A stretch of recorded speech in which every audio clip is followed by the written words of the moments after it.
क्या आपके क्लास में ऐसे भी स्टूडेंट रहे हैं जिन्होंने स्टार्टिंग में अच्छा ना करा हो लेकिन आगे जाके उन्होंने बहुत अच्छा परफॉर्म करा हो? तो कोटा में आप इतने साल रहे, ठीक है, तो कैसा माहौल है कोटा में पढ़ाई का?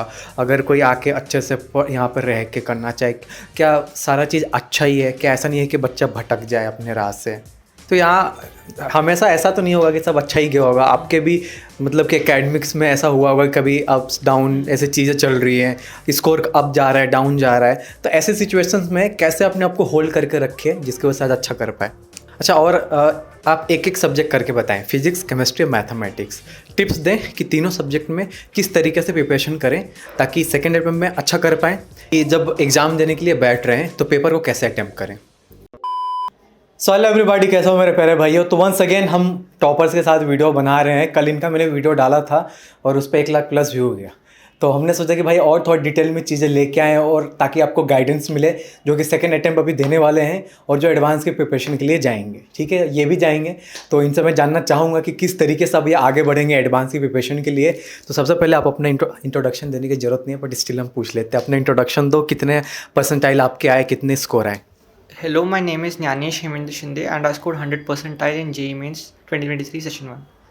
100 परसेंटाइल कैसा लगता है सोच के भी भाई 100 परसेंटाइल आया? पहले कभी सोचे थे कि आ जाएगा? नहीं मतलब पर उसी गोल के लिए मेहनत कर रहे थे और आ गया। कल वाले इंटरव्यू में आपने बोला था कि आप क्लास 8 से वाले में, हाँ। ठीक है, तो आपको क्या लगता है कि स्टार्टिंग से आके कोचिंग करना कितना बेनिफिशियल है, या जो 11th-12th में आते हैं या एज ए ड्रॉपर आते हैं, कितना फ़र्क पड़ते जाता है अगर अच्छा स्कोर करना है तो? अगर जैसे कि मैंने तो प्रिपरेशन 10th में स्टार्ट किया था, पर मतलब जो भी अर्ली चालू कर, जैसे कि मैंने 10th में किया था अगेंस्ट जिन्होंने 12th में चालू किया या फिर ड्रॉपर्स है और जो कोचिंग में आ रहा है, तो ऑब्वियसली उनको टाइम कम मिल रहा है और थोड़ा क्रंच ज़्यादा रहेगा। उनको पूरा 2 साल का सिलेबस 1 साल में ख़त्म करना है, जैसे कि मैंने 2 साल का सिलेबस 3 साल में स्प्रेड आउट करके ख़त्म किया।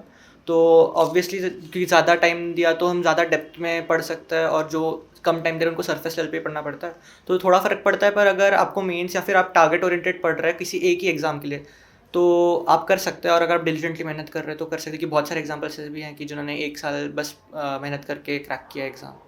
नहीं, आपको क्या लगता है कि अगर कोई एज अ ड्रॉपर भी आता है फॉर एग्जांपल, और पहले से थोड़ा अच्छे से पढ़ा है और आगे खूब मेहनत करता है, तो आपको क्या लगता है कि वो अच्छा कर सकता है? हाँ, कर सकता है, बिल्कुल कर सकता है। अच्छा, क्या आपके क्लास में ऐसे भी स्टूडेंट रहे हैं जिन्होंने स्टार्टिंग में अच्छा ना करा हो लेकिन आगे जाके उन्होंने बहुत अच्छा परफॉर्म करा हो? हाँ रहे हैं। अच्छा, तो यहाँ पे कोचिंग में किस तरीके का सपोर्ट मिला? मतलब कि एलन में यहाँ पे कोचिंग, मतलब कि जनरल ऐसे कोचिंग की बात कर रहे हैं। जैसे कि अगर आप खुद से प्रिपेयर कर रहे हैं तो आप खुद से नेट पर रिसोर्सेज सर्च करेंगे, आप खुद से कोई बुक्स पर खरीदेंगे और पढ़ेंगे, तो आपको एक डायरेक्शन नहीं पता है कि आप सब चीज़ें पढ़ रहे हैं, क्या पता हो रेलेवेंट भी ना हो एग्ज़ाम के। पर अगर आप कोचिंग में पढ़ रहे हैं तो आपको पता है कि आपको एक मटेरियल मिलता है कोचिंग से। तो कोचिंग में R&D डिपार्टमेंट्स तो होते ही, वो रिसर्च करता है कि कैसे टाइप के क्वेश्चन पूछे जा रहे हैं, कौन कौन सा सिलेबस है, क्या क्या रेलेवेंट है, तो वो उन सबको ही कंपाइल करके आपको मटेरियल देते हैं। अगर आप उसको फॉलो करते हैं तो आपको ये परेशान होने की ज़रूरत नहीं कि कहीं मेरा कुछ छूट तो नहीं रहा है, या तो मैं कुछ एक्सेस में नहीं पढ़ रहा, फिर कुछ ज़्यादा शैलो तो नहीं पढ़ रहा, डेप्थ में और डेप्थ में पढ़ना चाहिए, तो एक एडवांटेज रहता है। पर अगर आप कहीं से, अगर आपको रेप्यूटेड सोर्स या फिर आपको कहीं लगता है कि नहीं, ये प्रीवियस ईयर पेपर्स को आपने एनालाइज किया और आपका डेप्थ सही चल रहा है, तो आप खुद से प्रिपेयर कर सकते हैं। पर कोचिंग आपके लिए काम कर देता है, तो आपको उसकी टेंशन ना लेके आप अपनी पढ़ाई पे फोकस कर सकते हैं। तो कोटा में आप इतने साल रहे, ठीक है, तो आपने लॉकडाउन का भी फेज़ वगैरह देखा होगा, है ना, पूरा। तो कैसा आपको लगता है, कैसा माहौल है कोटा में पढ़ाई का? अगर कोई आके अच्छे से यहाँ पर रह के करना चाहे, क्या सारा चीज़ अच्छा ही है? क्या ऐसा नहीं है कि बच्चा भटक जाए अपने राह से? वैसे तो डिस्ट्रैक्शंस तो हर जगह पे है, पर अगर आप फोकस रहते हैं तो आप अपने गोल को अचीव कर सकते हैं। इधर कोटा में भी बहुत जैसे कि साइबर कैफ़ेज़ वैफ़ेज़ है, बच्चे जाके उधर पढ़ाई। आपने कभी कोशिश करी ऐसे काम करने की, कैफ़े वगैरह जाना? नहीं, मैंने तो कभी कोशिश नहीं की। मैं तो हॉस्टल में रहता था, क्लास से आके अपना जो पढ़ना है वो पढ़ता था, और जो भी एक्स्ट्रा चीज़ें पढ़नी है वो सब पढ़ता था।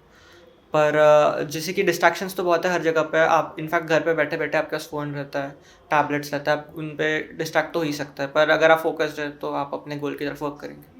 तो यहाँ हमेशा ऐसा तो नहीं होगा कि सब अच्छा ही गया होगा, आपके भी मतलब कि एकेडमिक्स में ऐसा हुआ होगा, कभी अप्स डाउन ऐसे चीज़ें चल रही हैं, स्कोर अप जा रहा है डाउन जा रहा है, तो ऐसे सिचुएशंस में कैसे अपने आप को होल्ड करके रखें जिसकी वजह से आज अच्छा कर पाए? जैसे कि जब प्रेपरेटरी फेज़ रहता है तो आप चीज़ें पहली बार सीख रहे होते हैं, वो गलतियाँ होती है बहुत, कभी-कभी ज़्यादा गलतियाँ हो जाती है टेस्ट में तो आपकी स्कोर कम आता है। तो बुरा भी लगता है कि इतना मेहनत कर रहे हैं, स्कोर बुरा कम आया है। पर अगर आप ये सोचें कि आप प्रेपरेटरी फेज़ में हैं और इसमें चीज़ें सीख ही रहे हैं, तो गलतियाँ होना तो जायज़ ही है। तो अगर आप गलतियों से सीखें और उन्हें ऐसा नोट करके रखें कि ये गलतियाँ वापस रिपीट नहीं करनी, उनको याद रखें कि ऐसी गलतियाँ हम बार-बार कर रहे हैं, तो उस पे वर्क करें गलतियों पर। तो फिर आप इम्प्रूव कर सकते हैं अपना स्कोर। और अगर आपका स्कोर इम्प्रूव होता है और नेचुरली अभी इस टाइम पे जो भी प्रिपेयर कर रहा है उनका गोल होता है एक अच्छा स्कोर लाना और एक अच्छा इंस्टीट्यूशन में पढ़ना, तो आपका मतलब इस फेज़ ऑफ लाइफ में आपका स्कोर आपका डायरेक्टली रिलेट करता है हैप्पीनेस से। तो अगर आप अच्छा स्कोर करते हो आपकी खुशी भी होती है, आपको नेचुरल सी बात है। तो अगर जो मिस्टेक्स है उन पे अगर आप वर्क करें और अपना स्कोर इम्प्रूव करें तो सही रहता है। मतलब और अच्छा, और आप एक एक सब्जेक्ट करके बताएं, फिजिक्स, केमिस्ट्री, मैथमेटिक्स। टिप्स दें कि तीनों सब्जेक्ट में किस तरीके से प्रिपरेशन करें ताकि सेकेंड अटेम्प्ट में अच्छा कर पाएँ, या एडवांस के प्रिपरेशन के लिए आप जाओगे तो किस तरीके से करोगे, या जो नए बच्चे आके स्टार्टिंग से ही अपनी तैयारी शुरू कर रहे हैं उन्हें क्या करना चाहिए तीनों सब्जेक्ट के हिसाब से। मेंस के लिए तो जैसे कि केमिस्ट्री है तो केमिस्ट्री तो एनसीईआरटी सीधी सीधी लाइन्स उठ के आ जाती है बहुत बार क्वेश्चंस में, और मेजर पूरा पोर्शन जो केमिस्ट्री का है वो एनसीईआरटी से ही आता है। तो केमिस्ट्री फॉर मेंस के लिए तो एनसीईआरटी सफिशिएंट है क्योंकि उससे सारा पेपर आना है। मैथ्स के लिए तो न्यूमेरिकल्स है, आपको मैथ्स का पेपर बहुत बार लेंदी भी आ जाता है, तो आपको अपनी स्पीड पे वर्क करना चाहिए। और जैसे कि वेक्टर 3D जो टॉपिक है उससे क्वेश्चंस कंसिस्टेंटली देखे जा रहा है और उससे लंबे क्वेश्चंस भी आते हैं कंसिस्टेंटली, और साथ में लंबे क्वेश्चंस भी आ रहे हैं, तो उनके आप प्रैक्टिस करें और अपनी स्पीड पे वर्क करें। मैथ्स के लिए क्योंकि जनरल बच्चों का रिएक्शन होता है कि मैथ्स का पेपर लेंदी आ गया, छूट गया। तो मैथ्स में स्पीड की ज़रूरत है और फिजिक्स में कॉन्सेप्ट की ज़रूरत है, क्योंकि अगर आपके कॉन्सेप्ट्स क्लियर नहीं होंगे तो आप सिचुएशन इमेजिन नहीं कर पाएंगे, या फिर सिचुएशन अगर इमेजिन भी कर रहे हैं तो आपको आगे प्रोसीड कैसे करना है क्वेश्चन को सॉल्व करने के लिए, आप वो नहीं समझ पाएंगे। तो मैथ्स और फिजिक्स के लिए कॉन्सेप्ट्स, और स्पेसिफिकली मैथ्स में स्पीड का भी काम करना, और मेंस में केमिस्ट्री के लिए एनसीईआरटी। अच्छा, लास्ट क्वेश्चन अब, कि जब एग्ज़ाम देने के लिए बैठ रहे हैं तो पेपर को कैसे अटेम्प्ट करें। हर एक का अलग अलग पेपर सॉल्विंग स्ट्रैटेजी होता है। जैसे कि मैं पहले केमिस्ट्री सॉल्व करता था, फिर फिजिक्स, एंड फिर लास्ट में मैथ्स, क्योंकि मैथ्स का पेपर लेंदी होता है और एक बार करने बैठ जाए तो फिर पता नहीं चलता टाइम कितना निकल रहा है। और एक है कि जैसे कि केमिस्ट्री का पेपर जनरली थ्योरेटिकल ज़्यादा होता है, चीज़ें याद है तो आप डायरेक्ट टिक मार सकते हो ऑप्शंस पे, तो वो हाफ एन आवर में सॉल्व हो जाता है करीब करीब। एंड फिजिक्स जैसे कि इस साल तो थोड़ा मतलब न्यूमेरिकल बेस थोड़ा कम आया था तो 45 मिनट्स में हो जाता है, पर जनरली 1 आवर लगता है फिजिक्स करने में। एंड मैथ्स भी 1 आवर 15 मिनट्स ऐसा लगता है। तो ये मैं फॉलो करता था। और एक और टिप ये है कि जैसे कि आप कोई भी क्वेश्चन स्टक ना हो, अगर आपको तभी के तभी क्लिक नहीं कर रहा है कि कैसे सॉल्व करना है या फिर कैसे प्रोसीड करना है, तो आप उसके तभी के लिए उसे लीव कर दीजिए। और जितने भी ईजी क्वेश्चंस है, जो स्कोरिंग है और जो आपको ईजीली बन जाएंगे, कैलकुलेशन में ज़्यादा नहीं है, उनको पहले अटेम्प्ट कर ले तो आपको एक अच्छा स्कोर प्ले तैयार हो जाएगा। और फिर उसके बाद जो क्वेश्चन आपसे नहीं हुए उन पर आप फाइट कर सकते हैं, उन पर काम कर सकते हैं। तो पहले जो ईजी और जो आ रहा है उनको सॉल्व कर लीजिए, फिर बाद में जो अटक रहे क्वेश्चन उनको अटेम्प्ट कीजिए। राइट, तो चलिए, आपके लिए हमारे तरफ से ऑल द बेस्ट कि आप एडवांस में भी अच्छा करें और फिर से हमें मौका दें अपने इंटरव्यू देने का। बिल्कुल। तो बस आज के इस वीडियो में इतना ही। Thanks for joining. तो कोटा और कोचिंग से रिलेटेड अपडेट्स के लिए चैनल को करें subscribe. Thanks for watching. Have a nice day ahead.